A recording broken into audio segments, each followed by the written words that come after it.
आपला आनंद द्विगुणित करण्यासाठी भव्य Divya Shriram gold palace multipurpose hall, विनम्र सेवा, दर्जेदार सुविधा, आपले शुभ कार्य राजेशाही थाटात, प्रशस्त स्टेज, VIP डायनिंग, भव्य पार्किंग, सुंदर garden, Shriram gold palace and lawns मध्येच, लोणंद पुणे हायवे लगत आदरकी फाटा, महाकाली पार्क, वाठा स्टेशन. संपर्क 9422 600 161.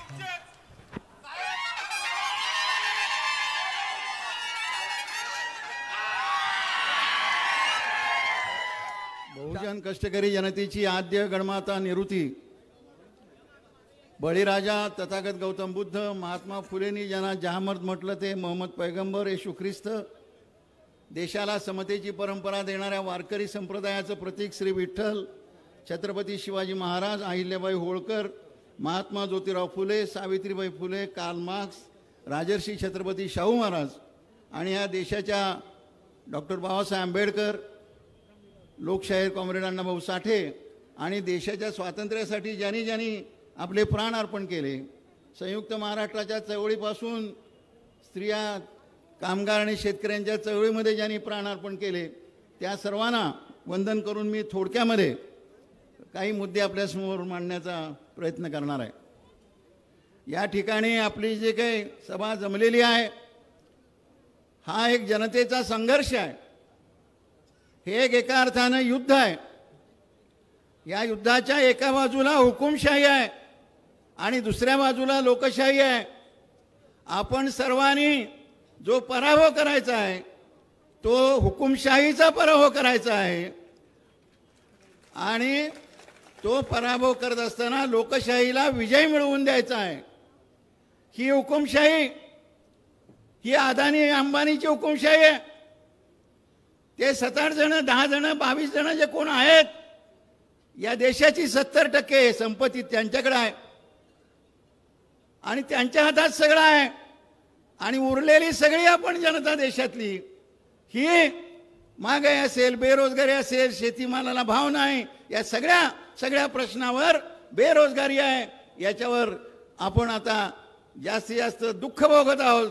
स्त्रियांच्यावरचे अत्याचार गेल्या 10 वर्षात वाढले, मुस्लिमांच्यावरचे अत्याचार 10 वर्षात वाढले आणि त्याचबरोबर अल्पसंख्याकांच्यावरचे अत्याचार वाढले, दलितांच्यावरचे अत्याचार वाढले. 10 वर्षामध्येच का वाढले? त्याच्या आधी ते कमी होत चाललेले होते. हा प्रश्न आहे. हे सगळं देशात चाललेलं आहे. ते असंच आणखीन जास्त व्हावं आणि जातीची व्यवस्था जी महात्मा फुलेंनी मोडण्याचा आरंभ केला, बाबासाहेब आंबेडकरांनी आरंभ केला, शाहू महाराजांनी केला, ती जातीची उतरंड पुन्हा एकदा इथं यावी असं ते म्हणायला लागलेले आहेत. म्हणजे पुन्हा आपल्याला शिक्षणाची बंदी आहे, पुन्हा आपल्याला वर जायचं बंदी आहे आणि म्हणून आम्ही जे फुले आणि आंबेडकरांनी शाहू महाराजांनी केलं आणि आम्ही समानतेचा अधिकार मिळाला ते कोण जर मोडत असेल तर त्यांना मोडल्याशिवाय आम्ही राहणार नाही. या पद्धतीनं आपण ही भूमिका घेतली पाहिजे. ही हुकुमशाहीच्या विरुद्धची लढाई या विधानसभा मतदारसंघामध्ये पण आहे की नाही? कुणाकुणाला वाटते इथं हुकुमशाही चालली म्हणून? देशातल्या हुकुमशाही बरोबरच सातारा लोकसभा मतदारसंघामध्ये सगळ्यात जास्त हुकुमशाही जर कुठं असेल सत्ताधाऱ्यांची तर ती पाटण विधानसभा मतदारसंघामध्ये आहे. ती मोडून काढल्याशिवाय आम्ही राहणार नाही. आणि परवा एक मुद्दा मांडून मी थांबतो. परवा की कालच मला वाटते जे भाजपचे उमेदवार आहेत ते पूर्वी आमचे मित्र होते, त्यांनी यशवंतरावजींचं पुळका घेऊन जणू काय यशवंतरावजी पहिल्यांदा जगाला माहीत झाले, त्यांना असं काही पारितोषिक दिलं नाही, म्हणजे भारतरत्न दिलं नाही, अशी भूमिका मांडलेली आहे. मग तुम्ही इतके वर्ष गेला होता कुठे? गेले 10 वर्ष तुमचं सरकार आहे आणि ते तसले जे पुरस्कार आहेत ते दिल्लीला ठरवले जातात. गेल्या 10 वर्षात सुटलं नाही आणि यशवंतरावजींची आठवण ही फक्त निवडणुकीतच झाली. याचा अर्थ असा आहे की मतं मिळवण्यासाठी तुम्ही यशवंतरावजींच्या सारख्या एका महान माणसाचा उपयोग करून घेता. त्याचा आम्ही निषेध करतो आणि आम्हाला आमचं तुम्हाला आव्हान आहे, जी गादीचं तुम्ही परंपरा सांगता ती गाडी सातारची गादी शिवाजी महाराज आणि संभाजी महाराज राजा महाराजांच्या नंतर ही स्थापन करून महाराष्ट्राच्या नव्हे तर देशाच्या अफगाणिस्तानापर्यंतच्या त्यावेळच्या सरहद्दीपर्यंत मराठ्यांचं राज्य पोचवणारे छत्रपती यांची ही गादी आहे. रायगड नंतरची सातारा त्या शाहू महाराजांचं एक भव्य स्मारक इतक्या वर्षात तुम्ही स्वतःला ते राजे सुद्धा म्हणता आता तुमच्या हातनं का झालं नाही ते स्मारक आम्ही करून घेतल्याशिवाय राहणार नाही हे या ठिकाणी आम्ही सांगतो. धन्यवाद. आराध्य दैवत वंदनीय शिवछत्रपती वंदनीय हिंदू हृदय सम्राट शिवसेना प्रमुख बाळासाहेब ठाकरे यांना वंदन करून आदरणीय पक्षप्रमुख उद्धवजी ठाकरे व युवा सेना प्रमुख आदित्य ठाकरे यांना नमन करतो. 45 सातारा लोकसभा मतदारसंघाच्या या प्रचार सभेसाठी उपस्थित आदरणीय पवारसाहेब, आदरणीय पृथ्वीराज चव्हाण बाबा, माजी मंत्री आदरणीय विक्रमसिंह पाटणकर दादा, खासदार श्रीनिवासजी पाटील साहेब व त्याचसोबत उपस्थित सत्यजितसिंह पाटणकर दादा व सन्मान्य व्यासपीठ व समोर बसलेल्या बंधुमित्र भगिनींनो, देशाची होणारी ही ऐतिहासिक निवडणूक आहे. कोणत्या कारणाने ऐतिहासिक आहे ते आपण सगळे जाणून आहात. प्रचाराचा शुभारंभ झालेला आहे. प्रचार आता शिगेला पोचलेला आहे. कशा पद्धतीने गेल्या 10 वर्षामध्ये भारतीय जनता पार्टीने देशाचं वाटोळं करायचं ठरवलं आणि कशी हुकुमशाही देशात आणायचा प्रयत्न केला याच्यासाठी तुम्ही आम्ही सगळे महाविकास आघाडीच्या माध्यमातून शिंदे साहेबांसारख्या एका खंद्या निष्ठावंत शिलेदारासाठी या प्रचारासाठी इथे उपस्थित आहोत. काय झालं देशामध्ये 10 वर्ष झाली. 10 वर्षापूर्वी ज्या दिवशी नरेंद्र मोदींनी देशाचे पंतप्रधान म्हणून शपथ घेतली, काय आपल्या समोर आश्वासने ठेवली होती, काय त्यातून पूर्तता झाली? नुसत्या मोठ्या मोठ्या गप्पा गोष्टी करून गरिबांकडनं धनसंपत्ती काढून ठराविक लोकांच्या हातात देण्याच्या पलीकडे या दोघांनी, मी कोणत्या दोघांबद्दल बोलते आपल्याला माहिती आहे, या दोघांनी काहीच ठेवलं नाही. देशाची लोकशाही धोक्यात आली. आदरणीय पवार साहेबांसारखं पितृतुल्य व्यक्तिमत्व ज्यांनी गेली 50-60 वर्ष देशाचं राजकारण केलं, आज त्यांना त्रास देण्याचा प्रयत्न झाला. आमचे पक्षप्रमुख आदरणीय पक्षप्रमुख उद्धव साहेबांना त्रास देण्याचा प्रयत्न झाला. ज्या वंदनीय शिवसेना प्रमुखांचं बोट धरून ही भारतीय जनता पार्टी महाराष्ट्रात मोठी झाली, आज त्यांना संपवण्याचा प्रयत्न झाला.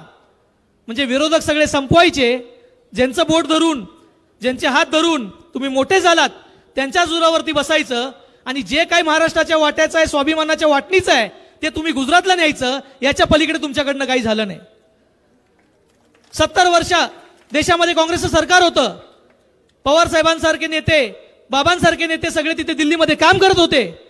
400 पारच्या पलीकडचे मोठे मोठे सत्य देशानं पाहिल्या, पण देशाला कधी जाणवलं नाही की या देशामध्ये हुकुमशाही येते. पण या 10 वर्षात जाणवायला लागलं. मित्रांनो, आपला पाटण तालुका, आपल्या पाटण विधानसभा मतदारसंघातली बरीच लोक मुंबईला आहेत. आज छोटंसं उदाहरण द्यायचं झालं, डॉक्टर साहेबांनी सांगितलं की छत्रपतींचं स्मारक जे अरबी समुद्रामध्ये होणार होतं ते झालं का? नाही झालं. त्याचं भूमिपूजन झालं फक्त. पण इथे तारळीच्या वरती धरणामध्ये अदानीचा प्रोजेक्ट येतो.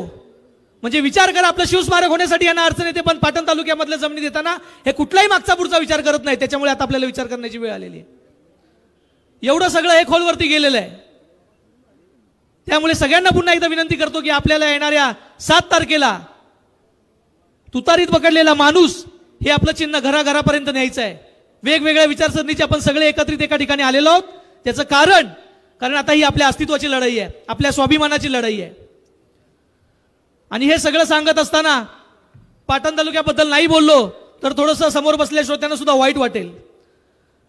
साहेब, पाटण तालुक्यामधली परिस्थिती सुद्धा तीच आहे.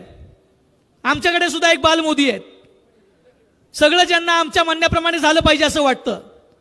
आज लोकसभेचा प्रचार सुरू आहे, पण यांच्या तोंडातून गेल्या 2 वर्षापूर्वी आम्ही काय उठाव केला याच्याबद्दलच बोललं जातं. तुम्ही उठाव नाही केला, तुम्ही महाराष्ट्राचं वाटोळं केलं. उठाव झाला तो फक्त तुमचा आणि फक्त तुमचाच, आणि जे भलं झालं ते फक्त तुमचं. सर्वसामान्य जनतेचं झालं ते वाटोळं.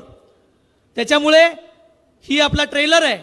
महाविकास आघाडीच्या माध्यमातून, या ट्रेलरच्या माध्यमातून आपण येणाऱ्या 7 तारखेला पाटण विधानसभा मतदारसंघातून भरघोस मताधिक्य हे आदरणीय श्रीकांत शिंदे साहेबांना देऊया, एवढीच विनंती या ठिकाणी करतो आणि थांबतो. जय हिंद, जय महाराष्ट्र. या राज्याचे माजी मुख्यमंत्री आणि महाविकास आघाडीचा भक्कम अशा प्रकारचा मजबूत असा आधार आदरणीय पृथ्वीराज चव्हाण साहेब, निष्ठावंत माझ्यासारखा कसा असावा हे जर कोणाकडे पाहिलं तर विक्रमसिंह पाटणकरांकडे पाहिलं जातं.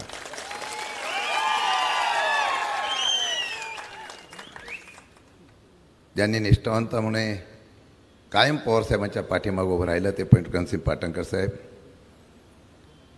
आणि शेलार मामा कसा असावा ते श्रीनिवास पाटलांकडे पाहिल्यानंतर पाहायला मिळतं. त्या आदरणीय श्रीनिवास पाटील साहेब आमचे राष्ट्रवादीचे नेते आणि माझ्या प्रचाराची प्रमुख भूमिका जे निभावत आहेत. एक पाटील गेला तरी दुसरा पाटील माझ्या मागं उभा आहे ते बाळासाहेब पाटील. त्याचबरोबर सत्यजित पाटणकर, आमचे अध्यक्ष सुनील माने, राष्ट्रवादी काँग्रेस पक्षाचे पदाधिकारी दीपक पवार, हर्षजी कदम, शिवसेनेचे नेते अश्विनीताई महागडे खास प्रचारासाठी आले आहेत. आदरणीय भारतजी पाटणकर साहेब, वर्षाताई देशपांडे, बरीच नावं आहेत. मी क्षमा मागतो कारण साहेबांना 5 वाजता जायचं आहे. नावं एवढी आहेत, नेते गेले तरी नावामधले कार्यकर्ते प्रामाणिक आहेत, नेते प्रामाणिक आहेत. ते व्यासपीठावर सर्व मान्यवर, उपस्थित बंधू भगिनी, माझ्या पत्रकार मित्रांनो, साहेब मला वाटतं की 1.5 दिवसाची पाटणकरांनी सांगितलेली ही सभा पहिली 29 तारीख ठरली होती. अचानक तुमचा निरोप आला आणि 27 तारीख ठरली. 30 तारीख होती आणि 27 तारखेला इतक्या मोठ्या संख्येने उपस्थित राहिलेली आजपर्यंतची सर्वात ऐतिहासिक सभा या पाटणला होत्या. आणि हा अंडर करंट आहे, हा एवढा मोठा आहे की महायुतीला हा करंट लागल्यानंतर ह्यांचा उमेदवार त्या करंटने शॉक लागल्याशिवाय राहणार नाही असा मी या ठिकाणी उल्लेख करतो. मी फार वेळ बोलणार नाही. साहेब दिल्लीतलं बोलतील, मी गल्लीतलं बोलतो. साहेब आपण उमेदवारी मला दिली, खरं म्हणतं ह्या सर्वांनी माझी शिफारस केली. आम्ही राज्यात बरं बोलवत होतो. श्रीनिवास पाटलांनी लढावं म्हणून मी फार आग्रह करत होतो. साहेब बोलले की नाही लढत. शेवटी साहेबांनी सांगितलं शशिकांत लढावं लागेल. मी तर बोललो साहेबांसाठी काय पण. आणि साहेबांनी सांगितल्यानंतर मी कुठेही काही करू शकतो याची प्रतीती गेल्या अनेक वर्षापासून आपल्याला आहे. साहेब ह्या लढाईला मी निमित्त आहे. आपण माझी उमेदवारी जाहीर केली. आम्ही सगळेजण 12 तारखेला चव्हाण साहेबांच्या समाधीवर जात असताना प्रचंड उत्साह होता. आपण 15 तारखेला आपण आला, बाबा आणि आपण सगळेजण होता. 15 तारखेला जी एक रॅली झाली साहेब, 2 दिवसामध्ये प्रचंड उत्साहामध्ये लोक आली. पोलिसांनी 4-4 किलोमीटर गाड्या अडवल्यानंतर तो उत्साह होता लोकांचा उन्हामध्ये, तो पाहिला. आणि तेव्हापासून हा लोकांचा असलेला प्रतिसाद प्रचंड प्रमाणात जिल्ह्याला पाहायला मिळाला. आणि आज त्याची पहिली सभा होत असताना प्रचिती या पाटणच्या ऐतिहासिक या ठिकाणी सभेमध्ये होते. आज सुद्धा स्क्रीन लावलेली आहे. तर वातावरण चांगलं झालं. निवडणुकीला जो काही रोष या जनतेच्या मनामध्ये होता, राज्याच्या आणि देशाच्या कारभाराबद्दल जो काही मनामध्ये लोकांच्या मनामध्ये राग होता, तो या निवडणुकीच्या माध्यमातून आम्ही गावागावामध्ये वाड्यावस्त्यामध्ये फिरताना पाहायला मिळतो. नव्हे तर या तरुणांनी ज्या पद्धतीने निवडणूक हातामध्ये घेण्याचा निर्णय घेतला, उत्साहामध्ये असलेल्या सर्व मंडळींनी या असलेल्या निवडणुकीच्या माध्यमातून प्रचारामध्ये आघाडी घेतली. लग्नामध्ये असो, यात्रेमध्ये असो किंवा सभेला असो, लोकांचा प्रतिसाद मिळाल्यानंतर सामान्य कार्यकर्ता सुद्धा गादीच्या असलेल्या, काल कोणतरी म्हणालं, मान छत्रपतीच्या गादीला पण मत तुतारीला. वस्तुस्थिती आहे, आम्ही मान ठेवला, या माझ्या नेत्यांनी ठेवला. छत्रपतींचा असलेला हा आदर ठेवून या महाराष्ट्रामध्ये एकदा नव्हे, दोनदा नव्हे, 3दा खासदार आपणच केला. असं काय झालं होतं की 6 महिन्यानंतर पक्ष सोडून देण्याच्या बाबतीत मला निर्णय घेण्यात आला. गद्दारी आम्ही केली नाही. गद्दारी आपण केलेल्या या लोकांनी दिलेल्या निवडणुकीच्या माध्यमातून करण्याचा प्रयत्न आपण केला. सांगितलं जातं. माझा एक प्रश्न फक्त आज आहे. मागच्या वेळेला जलपूजन करताना आपण होता, छत्रपतीचं स्मारक उभं करताना 5 वर्षात एकदा तरी पंतप्रधानांना म्हणायचं होतं त्या छत्रपतीच्या स्मारकाचं काय झालं तर आम्ही छत्रपतीच्या गादीचा मान ठेवला असता. असो. परत बोलता भ्रष्टाचाराबाबतीमध्ये माझा एकाने विचारलं औद्योगिक क्षेत्राने इथं इंडस्ट्री का वाढत नाही. बोला न वाढण्याचं कारण मला विचारण्यापेक्षा जे काही इथून सोडून गेले त्यांनाच विचारा. त्यामुळे जास्त काय मी बोलत नाही. साहेब काल मला रात्री नोटीस आली आणि नोटीसमध्ये मला माझ्यावर एक गुन्हा अजून दाखल झाला. मी तुमची शपथ घेऊन सांगतो, मी खोटं बोलणार नाही. जो गुन्हा जी घटना तांत्रिकदृष्ट्या दाखवण्याचा प्रयत्न करताय साहेब, काही झालं तरी हरेल. हे आत्ताच नाही, गेल्या 5-6 महिन्यापासून माझ्यावर दबाव चाललेला आहे. साहेबांना कल्पना आहे. पण ज्या नेत्यामुळे इथं कैलासवासी आमदार अण्णासाहेब पाटलांचे आणि शिवराव पाटलांचे आमचे अध्यक्ष इथं आहे, गुलाबराव जगताप बाहेर आहेत. बाकीच्यांनी काय माझ्याबद्दल वक्तव्य केले मी त्याला महत्त्व देत नाही. पण पाटण खोऱ्यामध्ये असलेला माथाडी कामगार सुद्धा मनापासून माहिती आहे त्याला. रात्रंदिवस मेहनत केली. ज्या वेळा या संघटनेला शिवराव पाटील गेले, अण्णासाहेब पाटील गेले, हा माझा नेता तिथं एका मिनिटामध्ये हजर होत होता. एका इमारतीचं उद्घाटन व्हायला चव्हाणसाहेब येत नाही म्हटलं. अण्णासाहेब पाटलांनी सांगितलं होतं मी त्या ठिकाणी आपलं कमी जास्त करेन. तर दिल्लीवरून खास विमान येणारे यशवंतराव चव्हाण आणि माथाडीच्या अडचणीला आमच्यावर कृपाछत्र देणारा शरद पवार, ह्या दोन्ही एकाच नाण्याच्या बाजू, त्याचा अभिमानाने आम्हाला लग करावा लागेल. आणि आम्ही सत्तेचा ते लाचार नाही. ज्या नेत्याच्या घडीमध्ये बोललो, एक माथाडी कामगारचा मुलगा 5 वेळा 4 वेळा आमदार झालो. पडल्यानंतर 7व्या दिवशी मला बोलून सांगितलं तुला मी परत आमदार करतोय. ज्या नेत्याने मला इतकं मोठं केलं त्या नेत्यासाठी पाहिजे ते करण्याची भूमिका असताना निष्ठावंत असण्याचा परिणाम काय होतं. मी जनतेमध्ये जातो तेव्हा जनता बघते. मी गद्दार झालो असतो तर मला मान खाली घालून जावं लागले असते. अभिमानाने फिरताना लोक माझं स्वागत एवढ्यासाठी करतो या निष्ठावंत मावळा आला आणि मला ते असलेलं प्रशस्तीपत्रक भूषणावं आहे. म्हणून मी आज तुम्हाला एवढंच सांगणार आहे, 1 केस 2 केस अजून किती केसेस टाकायची टाका. मी लढायला कधी घाबरत नाही आणि तुमच्या दबावापुढे मी कधी झुकणार नाही. मरेपर्यंत शरद पवारांची साथ सोडणार हा शब्द माझा तुमच्या साक्षीने आहे. आणि म्हणून तुम्हाला एवढंच सांगतो, काय उद्या होईल ते होईल, पण सगळेजण शरद पवार बना, सगळेजण राहुल गांधी बना, सगळेजण उद्धव ठाकरे बना, सगळेजण शशिकांत शिंदे बना. निवडणुकाची ऐतिहासिक करून दाखवू की महाराष्ट्रामध्ये सर्वात जास्त चव्हाण साहेबाच्या भूमीने इतिहास घडवला आणि या असलेल्या भूमीने सर्वात जास्त मताने महाविकास आघाडीचा उमेदवार निवडून दिला. इतिहास करण्याची भूमिका करा. मी रोजच तुमच्याबरोबर बोलतोय. अजून काय काय समोरून मी ठरवलं होतं, सरळ जायचं, कोणाला बोलायचं नाही. माझा पिंड तसाच आहे. सहनही होत नाही, सांगता येत नाही म्हटल्यानंतर मग बोलावं लागतं. पण आज माझा नेता इथं आलेला आहे. काही लोक म्हणतात 4-4, 5-5 सभा घ्यावा लागला. तुमच्यासाठी पण आम्ही घेतले ना. तुम्ही प्रचार कमी करत होता, मीच प्रचार जास्त करायचो असं. पण तुतारी विसरू नका हो. आज फार मोठ्या संख्येने आली. हे बदलाचं क्रांती आहे. ही क्रांती आहे. ही क्रांती आहे आणि ही क्रांती 100% नुसत्या सातारा जिल्ह्यात नाही, ते महाराष्ट्रामध्ये आणि महाराष्ट्रामध्ये घडवण्याची ताकद ह्या माझ्या नेत्यांनी दाखवून दिलेली आहे. 10-10, 15-15 सभा रोज हा माझा नेता पुरोगामी विचार जिवंत राहायला पाहिजे, छत्रपतींचा महाराष्ट्र जिवंत राहायला म्हणून करतायत.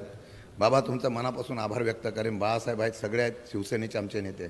तर कधी नव्हती एवढी की आता या महाविकास आघाडीच्या माध्यमातून सातारा जिल्ह्यामध्ये झालेले सगळेजण मनापासून काम करतायत. आणि अशा पद्धतीने खालच्या लोकांनी जर मनापासून काम केलं ना तर कराड उत्तर, कराड दक्षिण आणि पाटणचं लीड हे सातारा लोकसभेच्या उमेदवाराचा विजय निश्चित करेल, आता मला विश्वास आहे. त्यामुळे आता कराडच्या फेऱ्या बऱ्याच लोकांच्या वाढलेल्या आहेत, पण लोक काय सापडत नाही. कोणाला विचारा, चॅनलवर जातात, कोणाला देणार, ते बोलतात तुतारीला देणार. कधी नव्हती. आम्ही तर वटवृक्ष मागत होतो. आम्ही असं बसलो होतो तेव्हा साहेबांच्या वटवृक्ष घ्यायचा, चिठ्ठी घ्यायची, कब्बशी. निवडणूक आयोग पण चांगला होता, म्हणजे बाकीच्या वेळेला नसतो, आता झाला चांगला. काल ट्रम्पेटला पण तुतारी नाव देऊन टाकलं. फक्त चंद्रचूडवर आत्ता विश्वास आहे. तेच बोलले, मतदान करताना नीट मच्छार करून मतदान करा. म्हणजे त्यांना सुद्धा चिंता आहे, फक्त न्यायाधीशाला आहे, सरन्यायाधीशाला. तेवढाच एक आशेचा कारण. आणि त्यांनी ते चिन्ह दिलं आम्हाला, नाही तर आमची सर्वांची परिस्थिती पाकिस्तानच्या निवडणुकीसारखी झाली असते. पण साहेबांचं एवढे चातुर्य होतं की त्यांनी कोर्टातच अर्ज केला आणि मग निवडणूक आयोगाने पण आहे देव त्या तुतारी दिली. साहेब कुठे जावं तिथं लगेच सगळे तर आम्हाला बघितलं की तुतारी घेऊनच येत आहेत. एवढी तुतारी प्रसिद्ध झालेली आहे.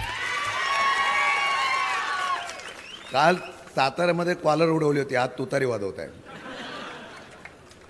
आमचा नेता आहे हो, आणि असा नेत्याचं आपण कार्यकर्ता त्याचं भाग्य आहे. इतिहास महाराष्ट्रात घडवेल. हे 400 पार 400 पार 400 पार जायचं स्वप्न आहे ना, एकच त्याच्यामध्ये महाराष्ट्राचं त्यांचं आहे. सगळीकडं आघाड्या युत्या त्यांच्या तुटत चाललेल्या आहे. फक्त महाराष्ट्रामध्ये 40 होईल का म्हणून पक्ष फोडले, नेते फोडले, चिन्ह फोडले, तरी सुद्धा रिपोर्ट ग्राउंड रिपोर्टचा चांगला येत नाही. आणि त्यांना माहिती आहे. काही लोक म्हणायचे पवारसाहेबांच्या करंगलीला घेऊन आम्ही राजकारणात आलो, पण त्यांना कळलं नाही गुरुच्या करंगलीला जेव्हा तुम्ही सोडाल तेव्हा गुरु तुम्हाला चितपट करेल, अशा प्रकारची परिस्थिती आहे. आणि म्हणून मी एवढंच सांगेल, आमची आजची लढाई तत्वाची असली तरी माझ्या नेत्यासाठी आहे. एक इतिहास करून दाखव, असा इतिहास करून दाखव की कोणतरी बोलतं EVM बटन UM बटन काहीतरी गडबड होते. एवढं बटन आपलं तुतारीचं दाबलं गेलं पाहिजे की EVM मशीनसुद्धा बिघडली नाही पाहिजे, ती बोलली तुतारीच पाहिजे. एवढीच विनंती करतो. आपल्याला मनापासून धन्यवाद देतो, इतक्या मोठ्या संख्येने आलेल्या आहेत. पण शब्द देतो साहेबांच्या आणि सगळ्यांच्या साक्षीने, महाविकास आघाडीचा खासदार म्हणून प्रामाणिक राहील. पण एक चांगल्या प्रकारचा चव्हाण साहेबांच्या, प्रमिला काकींच्या, श्रीनिवास पाटलांच्या, पृथ्वीराज बाबांनी ज्या पद्धतीने या लोकसभाचा नेतृत्व केलं, साहेबांच्या साक्षीने सांगतो. मगाशी पटणकर साहेब बोलले, भारत पटणकर, बच्चूदादा बोलले की लढणारा खासदार असावा पाहिजे. कदाचित उद्या मला विश्वास आहे केंद्रामध्ये सुद्धा आपलं सरकार येणार, राज्यामध्ये सुद्धा आपलं सरकार येणार आहे. त्यामुळे आंदोलन करण्याची परिस्थिती राहणार नाही. पण तुम्हाला एक शब्द देऊन जातो, उमेदवार कसा असावा अशा प्रकारचं ज्यावेळेला तुलना होते तर अनेक लोक बोलतात उमेदवार आम्हाला भेटणारा असावा, आणि उमेदवार आम्हाला भेटताना आम्हाला त्याप्रमाणे प्रश्न सोडवण्यासाठी आणि आम्हाला निधी देण्यासाठी असावा. या असलेल्या भूमीच्या खासदार म्हणून मी तुम्हाला खात्रीपूर्वक सांगतो, अशा प्रकारचं काम करून दाखवेल की साताराचा खासदार दिल्लीमध्ये निश्चितपणाने काम करण्यासाठी वरचढ ठरला, हा संदेश देण्याचा प्रयत्न मी करेल. एवढीच विनंती करतो. आणि आजपासून 7 तारखेपर्यंत अजिबात आराम करायचा नाही. प्रत्येकाला समजून सांगायचं लोक आपल्या बरोबर आहे, फक्त एकच झालं पाहिजे, साताराची तुतारी ही दिल्लीत मताधिक्याने वाजली पाहिजे. जय हिंद, जय महाराष्ट्र. सर्व पाटण विधानसभा मतदारसंघातून आलेले सर्व गावचे प्रमुख मंडळी, तरुण कार्यकर्ते, पत्रकार बंधू आणि भगिनी, लोकसभेच्या निवडणुकीचा प्रचार आता जोशामध्ये सुरू आहे. आणि पाटणच्या या भूमीमध्ये आपले उमेदवार शशिकांत शिंदे साहेबांच्यासाठी ही सभा या ठिकाणी आयोजित केली आहे. या निवडणुकीचे मुद्दे हे देशाच्या बाबतीमध्ये 10 वर्षापूर्वी आपण पाहिला असेल की 10 वर्षापूर्वी एक महिला यायची आणि ते स्वयंपाक करताना म्हणायची की एवढा धूर आहे, मला या ठिकाणी त्रास होतो, गॅस महाग आहे. 300-325 रुपयाचा गॅस वाढत वाढत 1100 रुपयेपर्यंत गेला. निवडणूक आले म्हणून 100 रुपये कमी केला, परंतु त्या काळापेक्षा 3 पटीने किंमत त्या ठिकाणी जास्त आहे. परदेशातला काळा पैसा आम्ही घेऊन येणार, आजचे दिन येणार. बऱ्याच जणांना वाटलं, बरेच मंडळी स्वतःचं खातं चेक करायला लागले, 15 लाख येतील, 15 लाख काही त्या ठिकाणी आले नाहीत. असे अनेक प्रकारचे जुमले या निवडणुकीच्या निमित्तानं त्या ठिकाणी करण्यात आले. आणि त्याच्यापेक्षा वाईट की या देशाला स्वातंत्र्य काँग्रेसच्या विचारातून मिळालं. ज्या नेत्याने यासाठी प्रयत्न केला त्यांच्याबद्दल अतिशय चुकीचं वक्तव्य त्या ठिकाणी करण्यात आलं आणि देशाचा इतिहास पुसण्याची भूमिका सुद्धा त्या ठिकाणी घेण्यात आली. या 10 वर्षामध्ये आपल्याला काय मिळालं? आपण बहुतांशी मंडळी सर्व शेतकरी आहोत. एखाद्या शेतकऱ्यानं जर 1 लाख रुपयाचं खत घेतलं त्याला 18% GST, कीटकनाशकं घेतली, तणनाशक घेतली 23% GST. जरा परिस्थिती बरी आली, घर बांधायला निघालो, स्टीलसाठी 5% GST, सिमेंटसाठी 5% GST. असे अनेक प्रकारचे कर हे आपल्याकडून त्या ठिकाणी घेतले गेले आणि मिळालं काय? तर 6,000 रुपये आपल्याला परत मिळाले आणि सांगण्यात आलं की हे पैसे केंद्र सरकारनं तुम्हाला दिलेले आहेत. आपलंच घेतलं ना आपल्याला दिलं. जुनी एक म्हण आहे, आपलं आमचंच आम्हाला खटपट तुम्हाला. किमान जेवढं घेतलं तेवढं तरी द्यायला पाहिजे ना. आणि अशा प्रकारचं राज्य या देशामध्ये सुरू असताना अनेक पक्ष फोडण्याची भूमिका या देशामध्ये घेण्यात आली. या राज्यामध्ये सुद्धा एकनाथ शिंदे आणि त्यांचे सहकारी पक्ष सोडून त्या ठिकाणी गेले आणि ते गेल्यानंतर तिथं सरकार सुरू होतं. बहुमत होतं. लोकशाहीमध्ये बहुमताला त्या ठिकाणी महत्त्व आहे. पण एवढं असताना सुद्धा आपला पक्ष फोडण्यात आला. 25 जूनला भोपाळला भाषण केलं की 70,000 कोटीचा घोटाळा झालेला आहे, राज्य बँकेमध्ये घोटाळा झाला आहे आणि 7 दिवसामध्ये 2 जुलैला अनेकांचा शपथविधी त्या ठिकाणी झाला. हे कशाचं लक्षण आहे? देशामध्ये सर्वे केल्यानंतर असं लक्षात येतं की आज उत्तर प्रदेशमध्ये ज्या प्रमाणामध्ये सीट्स मिळाल्या काँग्रेसला त्या प्रमाणात मिळू शकत नाहीत. राजस्थानमध्ये मिळत नाहीत. दक्षिणेचा विषय तर सोडून द्या. आपल्याही राज्यामध्ये एक चांगल्या प्रकारचं वातावरण निर्माण झालं आहे आणि त्यासाठी म्हणून सातत्यानं या ठिकाणी अशा प्रकारची कामंही केली जात आहेत. या परिसरामध्ये देशसेवा करावी अशी अनेकांची भावना असते. 17 वर्षाची सर्व्हिस झाल्यानंतर आपण निवृत्ती होऊन घरी येतो, पेन्शन घेतो, कुठं तर नोकरी करतो आणि त्या माध्यमातून आपली मुलं चांगल्या प्रकारच्या शाळेमध्ये शिक्षण घेतात. या मंडळींनी काय केलं तर अग्निवीर नावाची एक त्या ठिकाणी योजना काढली. नाव असं द्यायचं की एखाद्याला वेगळं वाटलं पाहिजे, तुम्ही अग्निवीर आहात. अरे अग्निवीर त्या ठिकाणी गेल्यानंतर पहिल्या वर्षी परेड, दुसऱ्या वर्षी शस्त्राची माहिती, तिसऱ्या वर्षी ड्युटी, चौथ्या वर्षी पुन्हा घरी, पुन्हा पुढं काय? अशा प्रकारचे अनेक जुमले या राज्यामध्ये मोठ्या प्रमाणात त्या ठिकाणी झाले. पवार साहेबांच्या बाबतीत बोलायचं झालं तर सर्व घटकाला न्याय देण्याची साहेबांची भूमिका असती. साखर उद्योगाला विशेषतः त्यांचं पाठबळ असतं आणि त्याहीपेक्षा शशिकांत शिंदे साहेबांनी सांगितलं त्याप्रमाणे माथाडीसाठी झटणारा एक नेता. ही माणसं डोंगरातून त्या ठिकाणी जाणारी, पुण्या मुंबईमध्ये कष्ट करणारी, लोकांना सन्मान देण्याचं काम करणारं काम आदरणीय पवार साहेबांनी त्या ठिकाणी केलं आहे. आणि आज आपले जे उमेदवार आहेत ते माथाडी कामगार झाले आहेत. त्यांचा मूळचा जावली महाबळेश्वरचा संबंध, तिथं त्यांनी आमदार म्हणून काम पाहिलं आहे. कोरेगाव विधानसभा मतदारसंघामध्ये सुद्धा 10 वर्ष आमदार म्हणून काम पाहिलेलं आहे. त्याही भागाचा संबंध आलेला आहे. आणि आपल्या डोंगरी भागामध्ये, कराड तालुक्याच्या डोंगरी भागामध्ये सुद्धा प्रत्येक मुंबईकराला वाटतो हा माणूस माझा आहे. आणि मी शशिकांत शिंदे साहेबांच्या वतीनं त्यांनी खात्री दिल्या तरी सुद्धा मी त्यांच्यावर काम करतोय. मी तुम्हाला खात्री देतो की आपण त्यांना जर लोकसभेमध्ये संधी दिली तर शासनाच्या, केंद्र सरकारच्या योजना, त्याचा निधी आपल्या सर्व भागाला समान वाटपामध्ये दिला जाईल. आपल्यामध्ये काही प्रश्न असतील, आपले सुखदुःख असतील, आपले सभा समारंभ असतील, त्यासाठी शशिकांत शिंदे साहेब निश्चित त्या ठिकाणी वेळ देतील अशा प्रकारची खात्री किंवा विश्वाससुद्धा या निमित्ताने देतो. आपलं चिन्ह हे नवीन आहे आणि हे चिन्ह आपलं आहे तुतारी वाजवणारा माणूस. आता आयोगानं काय केलं त्या खोलात आपल्याला जायचं नाही. मतदान केंद्रामध्ये आपण गेल्यानंतर 2 EVM मशीन त्या ठिकाणी आहेत. पहिल्या EVM मशीनवर 3 नंबरला नाव आहे शशिकांत जयवंतराव शिंदे, त्याच्या पुढे त्यांचा फोटो आहे आणि त्या फोटोच्या शेजारी त्या ठिकाणी तुतारी वाजवणारा माणूस असं चिन्ह आहे. त्याच्या पुढचं बटन दाबून आपण शशिकांत शिंदे साहेबांना या चव्हाण साहेबांच्या विचाराच्या मतदारसंघामध्ये, या चव्हाण साहेबांच्या जिल्ह्यामधून लोकसभेमध्ये काम करायची संधी द्यावी अशा प्रकारची विनंती या निमित्तानं या ठिकाणी आपणा सर्वांना करतो. या निवडणुकीच्या निमित्तानं आपण मोठ्या उत्साहानं आलात. आपल्याला सत्यशील दादांनी सांगितलं त्याप्रमाणे घरोघरी जाऊन हा प्रचार मोठ्या प्रमाणावर करायचा आहे. मतदानाची वेळ सुरुवातीला 7:30 ते 5:30 होती.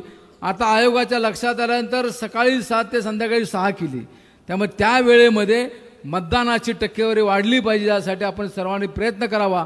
डोंगराचे आपले अनेक प्रश्न आहेत, डोंगरदऱ्याचे प्रश्न ते सोडवण्यासाठी सर्वच आम्ही कटिबद्ध अशा प्रकारची खात्री सुद्धा या निमित्ताने देतो आणि माझे 2 शब्द या ठिकाणी संपवतो. जय हिंद, जय महाराष्ट्र.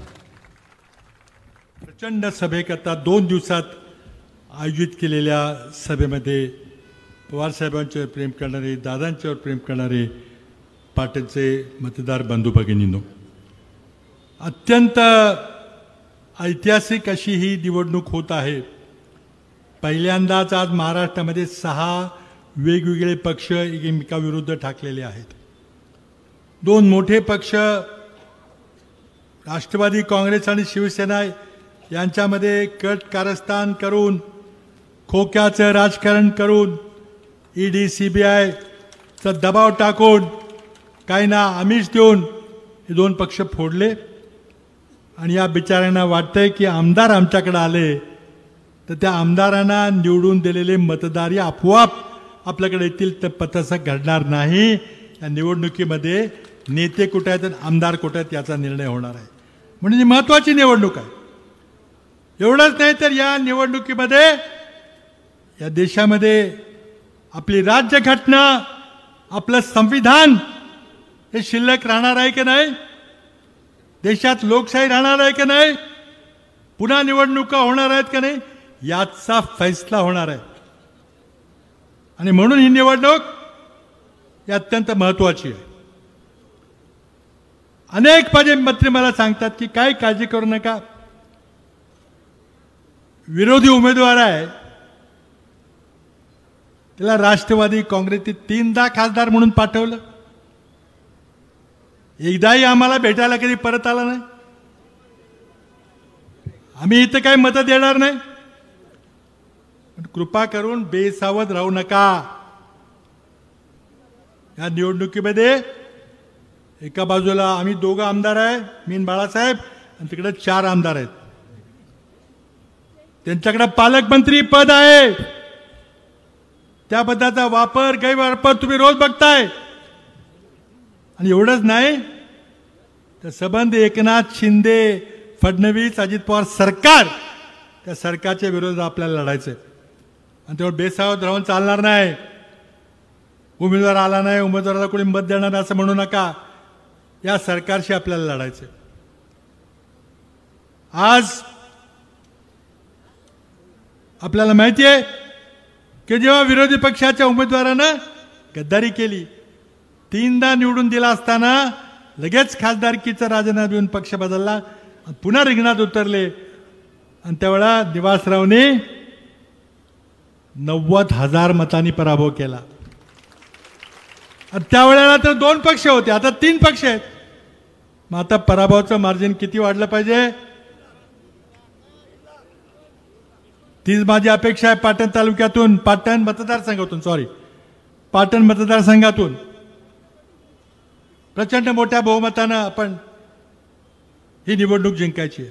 या निवडणुकीमध्ये 5 महत्त्वाचे मुद्दे आहेत. महागाई, बेरोजगारी, शेतकऱ्यांची परिस्थिती, त्यांच्या आत्महत्या, भ्रष्टाचार, नुसताच आर्थिक भ्रष्टाचार नाही तर नैतिक भ्रष्टाचार. ज्या प्रकारे सरकार, पक्ष फोडून सरकार स्थापन करण्यात आलं, ऑपरेशन कमळ म्हणतात त्याला. पण हे घडलं ते कशामुळे घडलं? नरेंद्र मोदींनी न खाऊंगा न खाने दूंगा म्हणून घोषणा दिली होती 2014च्या आधी. हे महाराष्ट्रातलं सगळं नाट्य घडलं ते नरेंद्र मोदींच्या आशीर्वादानं, राजाश्रयानं, त्यांच्या मान्यतेमुळे, त्यांच्या अप्रुव्हलमुळे मिळालेलं आहे. हे आपोआप काही नगरपालिकेमध्ये घोटाळा नाही आहे. नरेंद्र मोदींनी महाराष्ट्रातले महाविकास आघाडी सरकार पाडलं. पहिल्यांदा शिवसेनेमध्ये फूट पाडली, नंतर राष्ट्रवादीमध्ये फूट पाडली. आणि त्यामुळे त्यांना न खाऊंगा न खाणे दूंगा म्हणण्याचा अधिकार नाही आहे.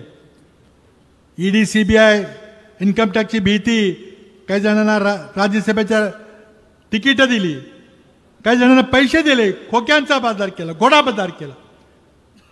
महाराष्ट्राची जनता, महाराष्ट्राची गरीब डोंगर कपारीमध्ये राहणारी माणसं ही गद्दार नाहीत. त्या गद्दारांना धडा शिकवल्याशिवाय राहणार नाही. आज इंडिया आघाडीच्या वतीनं, महाविकास आघाडीच्या वतीनं, राष्ट्रवादी काँग्रेसच्या वतीनं शशिकांत शिंदे यांना उमेदवार दिलेली आहे. अचानक दिलेली आहे, पूर्वतयारी नव्हती. पण तुमच्यासारखा हा डोंगरी भागातला उमेदवार आहे, जावली खोऱ्यातला उमेदवार आहे. पाटणमधल्या डोंगरी भागाची दुःख त्या जावलीमधल्या सुपुत्राला माहिती आहेत. माझ्या मंत्रिमंडळामध्ये ते मंत्री म्हणून त्यांनी काय दिवस काम केलेलं आहे. आता कुठं ना कुठं तरी काहीतरी गैरमार्गाचा वापर करून दहशत निर्माण करायचा प्रयत्न चाललाय. पण शशिकांतजींनी तुम्हाला सांगितल्याप्रमाणे ते तुमच्याशी प्रामाणिकपणे 5 वर्ष खासदार म्हणून काम करतील, तुमची कामं करतील. आज माथाडी कामगार चळवळीतून पुढाकार नेत आहे. आपल्या पाटण तालुक्यातली काही माणसं बुड्या मारतायत, पण संबंध माथाडी कामगार चळवळ ही शशिकांत शिंदे यांच्या मागे आहे, याची निश्चित ठेवा. आज या ऐतिहासिक निवडणुकीमध्ये स्वतः आदरणीय पवारसाहेबांनी ज्या जिद्दीनं संबंध महाराष्ट्र ढवळून काढलेला आहे, विदर्भ काय, मराठवाडा काय, आपला परिसर काय, त्यामुळं 7 तारखेला मतदान होताना आपल्या भागात तर निकाल लागेल, पण महाराष्ट्रात संबंध निकाल लागल्यानंतर आपल्याला कळून येईल की गद्दारांना गद्दाराची जागा दाखवली जाईल. 3 पक्ष एकत्र आहेत. मला कार्यकर्त्यांना विनंती करायची, काँग्रेसच्या कार्यकर्त्यांना विनंती करायची, आपल्या बूथ कमिट्या काही झाल्यात, काही झाल्या नाहीत. हर्षद कदम यांना विनंती करायची, तुमच्या बूथ कमिटी काय झालेल्या आहेत, तिघा एकत्र बसा. एकही बूथ मोकळा राहिला नाही पाहिजे. एकाही बूथमध्ये मतदार यादी वाटून घ्या, घरी जावा, पॅम्फलेट उमेदवारांची द्या, काही प्रश्न असले तर सांगा. अगदी शेवटच्या क्षणापर्यंत दिवस रात्र एक करून ह्या निवडणुकीमध्ये आपल्याला लढलं पाहिजे. फुले शाहू आंबेडकरांचा विचार आपल्याला जिवंत ठेवायचा असेल, आज यशवंतरावजी चव्हाण यांची कर्मभूमी म्हणून अभिमानाने या भूमीचं नाव घेतो. या सातारा जिल्ह्यामध्ये अजूनही जातीवादी विचारांचा खासदार झालेला नाही. ती परंपरा मोडू नका, एवढीच आपल्याला या निमित्ताने विनंती करतो. आज मोठ्या संख्येनं आपण इला, मला अभिमान वाटला की आज 2 दिवसाच्या सर्व्हिसनंतर इतक्या मोठ्या संख्येनं आपण इथं आला. आणि त्यातच या निवडणुकीच्या विजयाचं निश्चितच गुपित आहे. पुन्हा एकदा शशिकांतजींना शुभेच्छा देतो आणि तुम्ही दिवस रात्र एक करून त्यांना निवडून आणायला विनंती करतो. थांबतो. जय जय. पवार साहेबांचा, माननीय शशिकांत शिंदे साहेबांचा, माननीय सत्यजित सिंह पाटणकर दादांचा. अरे कोण आला, रे कोण आला. जय भवानी, जय भवानी. आपण सगळ्यांचे उमेदवार आणि महाराष्ट्राच्या कष्टकरी लोकांचे प्रतिनिधी शशिकांत शिंदे यांचे विचार आताच आपण ऐकले. महाराष्ट्राचे माजी मुख्यमंत्री पृथ्वीराज चव्हाण, आमदार बाळासाहेब पाटील, व्यासपीठावर उपस्थित असलेले या आघाडीचे सगळे सरकारी मित्र, आज असा मेळावा आयोजित करण्याच्यासाठी त्यांनी पुढाकार घेतला. ते सत्यजित पाटणकर, आमचे सरकारी मित्र विक्रमसिंग पाटणकर आणि उपस्थित बंधू भगिनी. लोकसभेच्या निवडणुका आल्या आणि त्या निमित्तानं सगळ्या देशामध्ये, राज्यामध्ये चर्चा. ही जी निवडणूक आपण आता समजतोय ही सातारा लोकसभा मतदारसंघाची निवडणूक आहे. सातारा जिल्हा हा देशाचा एक आगळावेगळा जिल्हा आहे.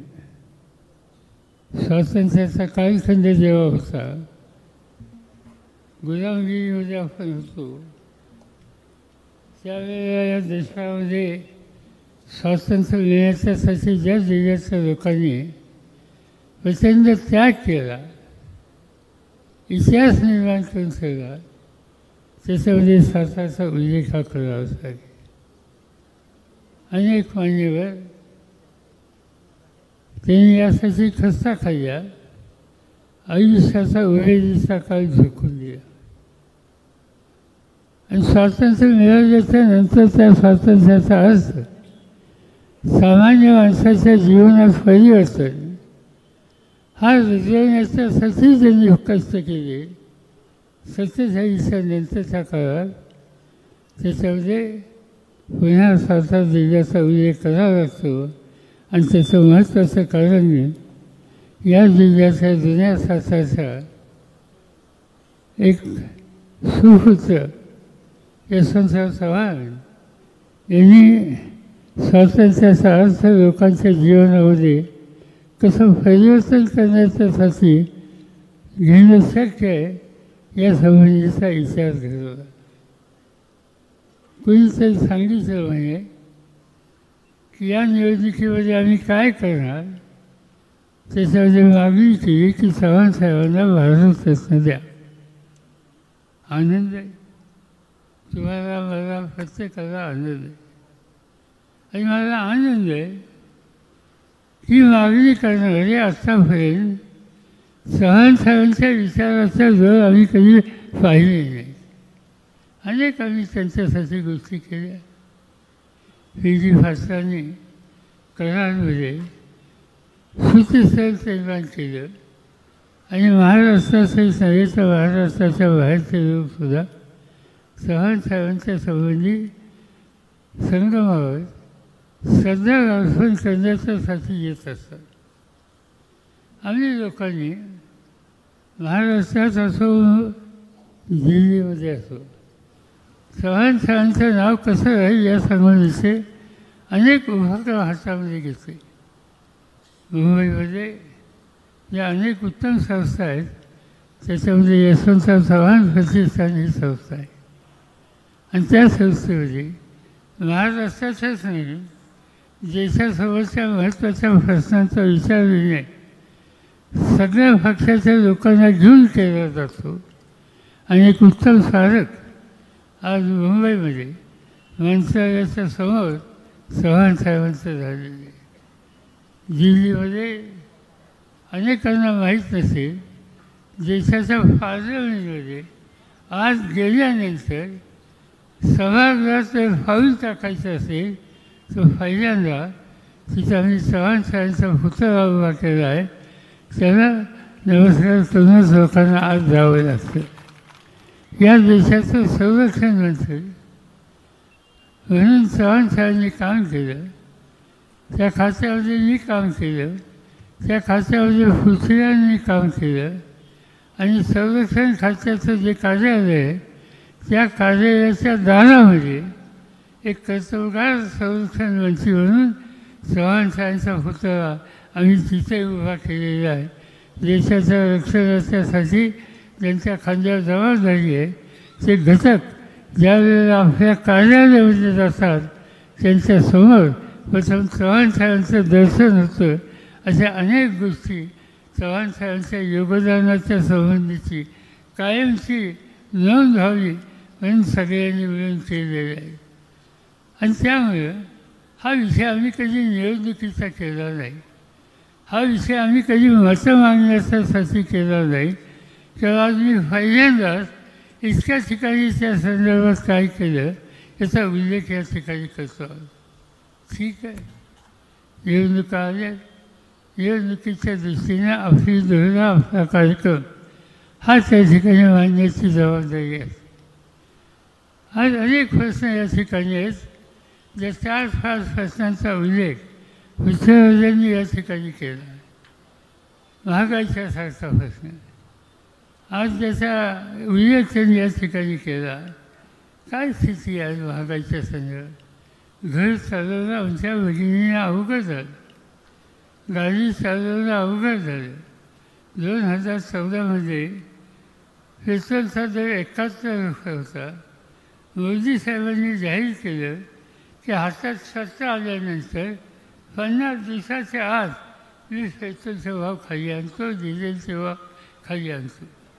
आज निश्चितला 3650 दिवस मोदींचं आश्वासन होऊन झालेले आहेत. पेट्रोलचे भाव खाली आले का? त्यावेळेला जो काही भाव होता ज्याचा उल्लेख त्यांनी 15 दिवसात खाली आणतो म्हणून केला, त्या 14 साली 71 रुपयाचा दर आज तो 106 रुपयावर गेलेला आहे. आणि त्याचा उल्लेख त्यांनीच केला की गॅसचं सिलेंडर ज्याची किंमत त्यावेळेला 2014ला 410 रुपये होते, ती आज 1160 झालेली आहे. कुठल्याही आयटमची घ्या, मोदींच्या राज्यात महागाई कमी झाली नाही, ती वाढली. बेकारीचा प्रश्न त्यांनी अनेक ठिकाणी सांगितलं की आम्ही ही बेकारी संपवणार आहोत. जगामध्ये इंटरनॅशनल लेबर ऑर्गनायझेशन नावाची एक संघटना आहे, जागतिक संघटना आहे.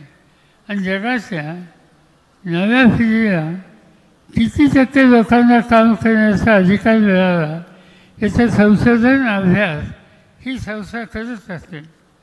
आणि त्या संस्थेने हल्लीच एक निष्कर्ष काढला आहे की भारतामध्ये जे 100 तरुण असतात त्याच्या 87 तरुणांना नोकरी नाही आणि ते बेकार आहेत.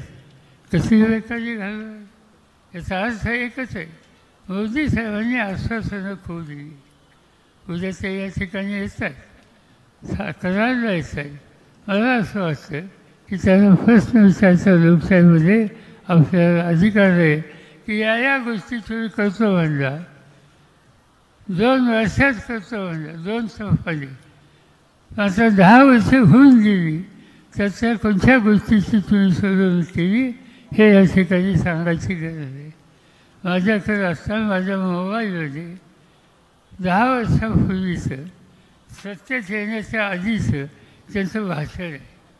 त्या भाषणामध्ये त्यांनी सांगितलं होतं की मनमोहन सिंगच्या राज्यामध्ये इतकी महागाई वाढली, माझ्या हातात सत्तेत दिल्याच्यानंतर इतक्या भावाला मी कमी करतो. ते भाषण ऐकलं तरीसुद्धा आपल्या लक्षात येईल की भाषणं अनेक केली, आश्वासनं अनेक दिली, त्याची 50% सुद्धा गोष्टी या त्यांनी पुऱ्या केलेल्या नाहीत. आणि त्यामुळं आज ते देशाची सत्ता पुन्हा मागण्याच्यासाठी आज आलेली आहे. टीकाटिप्पणी हा त्यांचा स्वभाव आहे. स्वतः काय केलं हे सांगायचं नाही. त्यांची भाषणं आम्ही अनेक ठिकाणी ऐकतो. टीका कुणावर करतात? टीका करतात राहुल गांधींच्या, शहाजादा म्हणून त्यांचा उल्लेख करतात. आणि ज्या तरुणानं या देशाच्या एकंदर स्थितीचा अभ्यास करण्याच्यासाठी काश्मीरपासून कन्याकुमारीपर्यंत पदयात्रा काढली, कोट्यावधी लोकांशी सुसंवाद केला, त्यांचं दुखणं समजून घेतलं आणि देशाच्या भल्याच्यासाठी काही ठोसपणानं पावलं टाकली, त्याची आवश्यकता आहे याची मांडणी ते करत आहेत. त्याचं कौतुक करायचं सोडा, कमीत कमी वाईट बोलू नका. टीका टिप्पणी करतात. जवाहरलाल नेहरूंचा स्वातंत्र्याच्या आंदोलनामध्ये सवन घरादाराचा विचार ज्या कुटुंबांनी केला नाही, आयुष्याची 13 वर्ष इंग्रजांच्या तुरुंगात त्यांनी घालवली आणि 47चं स्वातंत्र्य मिळाल्यानंतर या देशाचा कारभार संसदीय लोकशाही पद्धतीनेच चालेल यासाठी त्यांनी रचना उभी केली. आणि जगामध्ये या व्यक्तिमत्वाला एक प्रतिष्ठा होती. त्या जवाहरलाल नेहरूंच्या टीकाटिप्पणी अनेकांच्या या पद्धतीनं सिंगलच्या होईल. आणि कोण करतो आहे तर देशाचे प्रधानमंत्री करत आहे. प्रधानमंत्री पद ही एक संस्था आहे, इन्स्टिट्यूशन आहे, तिची इज्जत ठेवली पाहिजे. आम्हालाही मान्य आहे. आम्ही अद्याप त्यांची ठेवतो, संसदेमध्ये सभागृहातसुद्धा ठेवतो, व्यक्तींच्या वेळीसुद्धा ठेवतो. पण तुम्ही जी ठेवली आणि त्यांनी या पद्धतीची वक्तव्य केली तर त्या पदाचा गरिमा हा राहू शकत नाही. आणि या देशामध्ये अनेक प्रधानमंत्री होऊन गेले, पण ही स्थिती कधी कोणाच्या कारखान्यामध्ये झाली निदान मी तर पाहिले नाही. मी इंदिरा गांधींच्या नंतर जेवढे प्रधानमंत्री झाले त्या सगळ्यांचा कालखंड हा जवळून पाहिलेला आहे. कधी आम्हाला हे ऐकायला मिळालं नाही की आज मोदींच्या रूपानं ऐकायची स्थिती या ठिकाणी निर्माण झाली. आणि त्यामुळे आपल्याला विचार करायचा, देश त्यांच्या हातात ठेवायचा का, देशाचे प्रश्न सोडवायचे का नाही, देशासोबतचा शेतकरी असेल, देशासोबतचा कामगार असेल, देशासोबतचा कष्टकरी असेल, देशासोबतच्या महिला असतील, आदिवासी असतील, या सगळ्यांच्या हिताची जपणूक हे एक सूत्र घेऊन आपल्याला पुढं जायचं आहे. आणि ह्या रस्त्याने जायचं असेल तर मोदींचा कालखंड, मोदींची विचारधारा ती हिताची नाही. आणि त्यासाठी परिवर्तन करण्याची आवश्यकता आहे. आणि ते परिवर्तन करायचं असेल उद्या होणाऱ्या निवडणुकीमध्ये आज या ठिकाणी कष्टकऱ्यांचा प्रतिनिधी म्हणून शशिकांत शिंदेंची उमेदवारी तुम्हाला सगळ्यांच्या सोबत दिली. त्यांच्या उमेदवारीचं फुलं मतदार केंद्रात गेल्याच्या नंतर त्यांचा तुकारी वाजवणारा माणूस ही खून असेल त्याच्यासोबत सोबत दावा व त्या संख्येनं त्यांना देशाच्या लोकसभेमध्ये पाठवा. त्या ठिकाणी मी स्वतः आहे, त्या ठिकाणी पृथ्वीराज चव्हाण आहेत. आम्ही सगळेजण त्यांच्या समेत राहू, त्यांच्या साथीला साथ देऊ. जे काही प्रश्न ते म्हणतात त्याला आम्ही हातभार लावू आणि शासनाचं नेतृत्व संसदेमध्ये प्रभावीपणे काम करतं ही स्थिती निर्माण करू एवढंच या ठिकाणी सांगतो. आणि पुढच्या सभेला जायचं असल्यामुळं अधिक वेळ न घेता मी आपल्या सगळ्यांची रजा घेतो. जय हिंद, जय महाराष्ट्र.